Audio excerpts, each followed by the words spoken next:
របៀបប្រើប្រាស់ App Who Express សូមចុចចូលទៅក្នុងកម្មវិធីសម្រាប់បងប្អូនមិនទាន់មានគណនីសូមចុចអតិថិជនថ្មីបន្ទាប់មកបំពេញលេខទូរស័ព្ទបំពេញឈ្មោះអាសយដ្ឋានប្រភេទទំនិញឬអាជីវកម្មសូមបំពេញលេខគណនីរបស់លោកអ្នកបំពេញឈ្មោះលើកាតធនាគាររួចចុចចុះឈ្មោះជាការស្រេចសម្រាប់ការកក់ដឹកជញ្ជូនសូមចុចការកក់ដឹកជ្រើសរើសប្រភេទទំនិញក្នុងការដាក់ឲ្យក្រុមការងារដឹកជញ្ជូនបញ្ជាក់ប្រសិនបើប្រភេទទំនិញរបស់លោកអ្នកគ្មានក្នុងបញ្ជីនេះទេសូមចុចផ្សេងបំពេញចំនួនទំនិញបន្ទាប់ចុចបន្ថែមព័ត៌មានលម្អិតអ្នកទទួល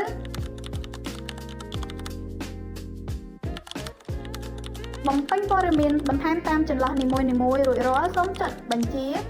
ឬក៏លោកអ្នកគ្រាន់តែថតកញ្ចប់ទំនិញរួចចុចបញ្ជូនជាការស្រេច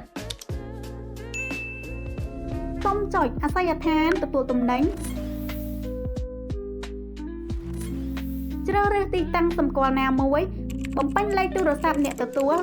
បំពេញអាសយដ្ឋានលម្អិតរបស់អ្នកទទួល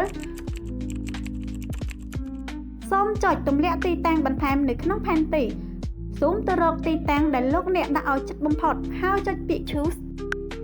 បន្ទាប់មកចុចពាក្យរក្សាទុករួចជាការស្រេចដំណាក់កាលទី2ចុចចូលបានទទួលដើម្បីពិនិត្យមើលការកក់ដឹករបស់មានការទទួលហើយឬនៅទាំងនេះគឺជាប្រតិបត្តិការដែលបានទទួលដឹកដំណាក់កាលទី3ចុចចូលការតាមដានការដឹកដើម្បីពិនិត្យមើលដំណើរការនៃការដឹកជញ្ជូនដំណាក់កាលទី4ចុចចូលរបាយការណ៍ដើម្បីតាមដានការដឹកជញ្ជូនជោគជ័យដំណាក់កាលទី5ចុចចូលការទូទាត់ដើម្បីមើលពីចំនួនដែលខាងដឹកជញ្ជូនទូទាត់ឲ្យ